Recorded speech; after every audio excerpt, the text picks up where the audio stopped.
तर भव्य दिव्य आज दहीहंडीचा कार्यक्रम आयोजित केला होता।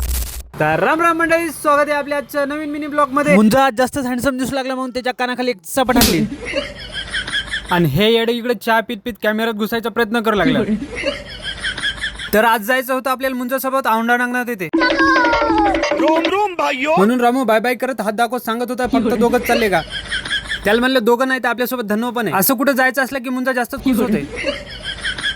जेच का आपले धन्नो चालू केली एवढ्यात महाराज आले। त्याला पण जायचं होतं लिंबाळ्याला, कारण आपल्या गावच्या मित्रांना हॉटेल चालू केली होती आणि त्याच उद्घाटनाला महाराज येत होते। महाराजच गाव नरसी जरी असलं तरी ते आपल्या फॅमिली सारखे होते, कारण गावातल्या कोणत्याही सुखदुःखात कोणत्याही धार्मिक कार्यात सहभाग असतेच त्यांचा। धन्नो तर आपली 200च्या स्पीडने जाण्याचा प्रयत्न करू लागली, पण तिला माहित होतं की मालकाची गाडी आपल्या ट्रिपल सीट आहे, म्हणून 200च्या स्पीडने दमान न जाता 40च्या स्पीडने फास्ट पळू लागली।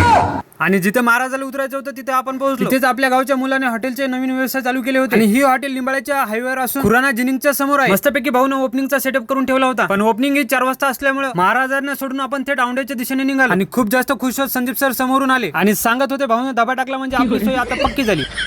पण जास्त वेळ न लावता आपण थकलो, पण काही म्हणा मुंजाचा रंग आणि त्याच्या चष्म्याचा रंग आणि समोरच्या आभाळाचा रंग सेम सारखाच होता। सारखं जरी असलं तरी भाऊ आपल्या चष्म्यात खूप जास्त हँडसम दिसू लागला।